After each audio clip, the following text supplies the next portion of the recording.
majorfilmevents.com, and we are talking with the director, the DP, the everything woman, Joy Shannon from My Dead Selfie.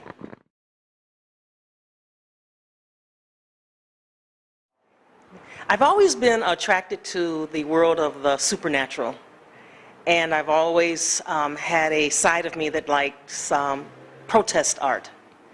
So I wanted to combine the two together because for many black folks in America, our experience has been horrific. And I've always looked at it as being trapped inside of a horror film. And on a microcosm, it's similar dynamics. Like in a horror film, you have the aggressor. You have something or someone that's constantly chasing the victim, trying to harm the victim, trying to limit the victim's movements, often trying to kill it. And for a lot of us, that's been what it's been like in this country, starting back in slavery. And the enslavement of human beings, unable to have freedom, unable to move, unable to determine their own destiny, being killed and harmed if they did speak up, being chased. And so it was that I wanted to capture. But I didn't have much money, and so I had to do it in a really kind of like a closed type of way. I couldn't do it very, very large. So I decided to do it between a couple. And the thing about it is that Hal really is symbolic of America. Which direction will America go? He has a mother on one hand who is very loving, and she wants him to be a good person. He has a father that represents America's past and some aspects of its present. And his father is involved with the KKK. And so he's torn between the two. But also what is going on is that there's a curse that's been passed down on his family, starting from slavery, that he wants to break. And the slaves put a curse on his family, and in order for him to break it, he must marry a black woman. And so that's why there's the urgency for him to marry Ginger so quickly, because he wants to break the curse, but she does not know that. But he loves her, right? He does love her. Yeah. No, he does. I know. He does love her, but he wants to put his family, he puts his family first, so he's torn between the two. So basically, that's it in a nutshell. And we go into different layers and different layers and different layers, and they're in this haunted house, which is a beautiful house. It's not a, cheapy house at all. It's a very upscale house, and we were very fortunate to find it. It's creepy though. It's a very creepy house by nature, and a lot of other horror films are shot there. It has windows that aren't just regular windows, but they are they're like stained glass windows, and the walls are like a dark orangey brown, and beautiful wooden floors, and some of the furniture is like antiques, 200- and 300-year-old chairs. As we were filming in there, it felt like that. It felt like there were some spirits that were still present there.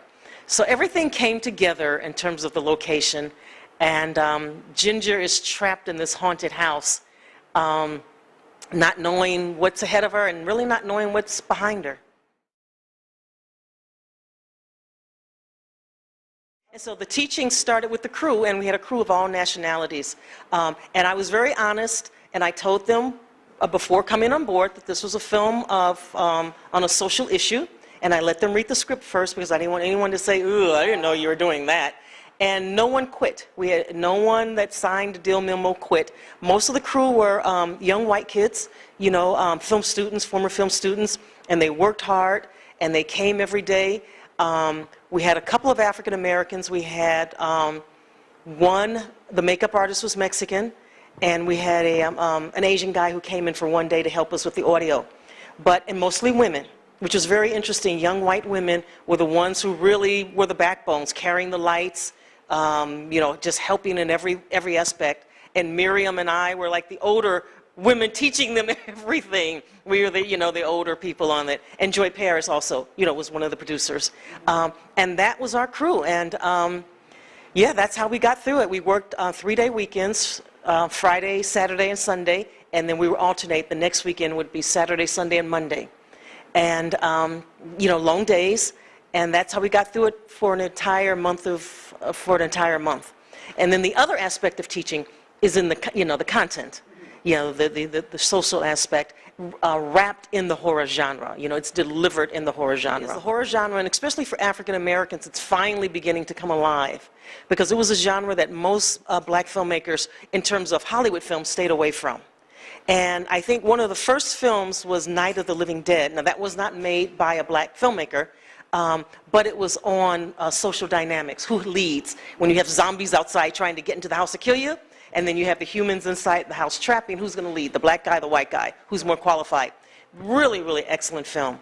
And then from there, I think we didn't really see much. I mean, there was Blackula and things like that, but Hollywood didn't really pick those up. They didn't. Like the 70s. Yeah, they didn't really get behind it. Then we had Spike Lee that did The Blood of Jesus, but actually he spells it D-A, The Blood of Jesus, but The Blood of Jesus.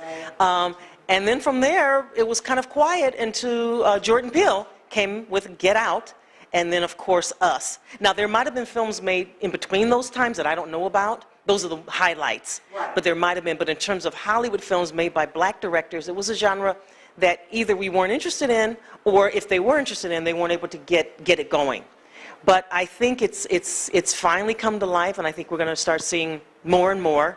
And it's going to be interesting to see what other filmmakers do within that genre. Yeah.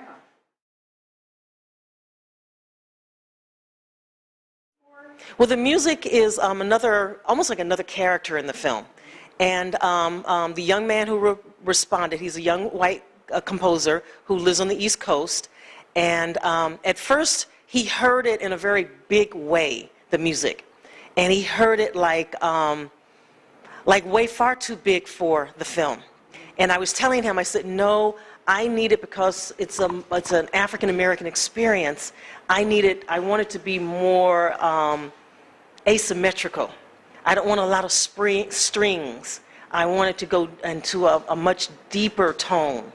And so we went back and forth, and he finally started hearing it, and so it became bassier, and it became really more strange, and with somewhat of a blues and a jazz slight influence. Yeah. He had to go there, because at first it was more like a Star Wars type of thing, which is fine, but it wasn't for this film. Right. Yeah, it was too big, it was, and so he did that, and he was able to tap into that experience. And I think he did quite well, and he also, gives a little, sometimes there's a little Hitchcock music in there. There has to be. Yes. But he had to hear it differently because it had to match the culture of the film. And he's only like in his 30s, and I think he did a really wonderful job. And then in terms of the audio effects, the sound design, I had to end up doing that myself, and I recommend every filmmaker to do their own sound design, even if it's for a short. Because a scene that is kind of like so-so can really come to life when you start putting in footsteps and the doors opening and closing and cries, for the horror genre, cries of ghosts and spirits. All of a sudden, that scene has a life to it. It's like, whoa, this scene has come alive. And so by doing that, I said, wow, there's certain things I would have done differently had I done the sound design on a film before, but I'd never done my own sound design. But yeah, the creepiness really comes to life with those sounds, because I've always heard the expression that audio is half of a film. In horror, it really is. Yeah. It truly is in horror. In comedies and dramas, it's needed, but in horror, it adds so much texture. And especially since this is a piece that calls on the spirits, African spirits, and spirits of the pain of black people. So that crying in there, and also we have some stock footage of there's a I don't want to give away the spoilers, but I will. There's a lynching scene, and so I had to get stock footage of black men being lynched, and so the film goes into different layers. you know, really, really different layers. It starts off one way, but it really goes into our pain and suffering, but in that horror genre. Was that hard for you to look at all these images and stuff? It was, and especially I had to end up painting some because some things I couldn't get because they were so expensive to buy. So I said, okay, I'll just take something, alter it a little bit, and draw it myself. So the film opens with drawings of black people being lynched. So I had to draw those myself because the money was just, to buy those things was just quite expensive. Yeah, yeah.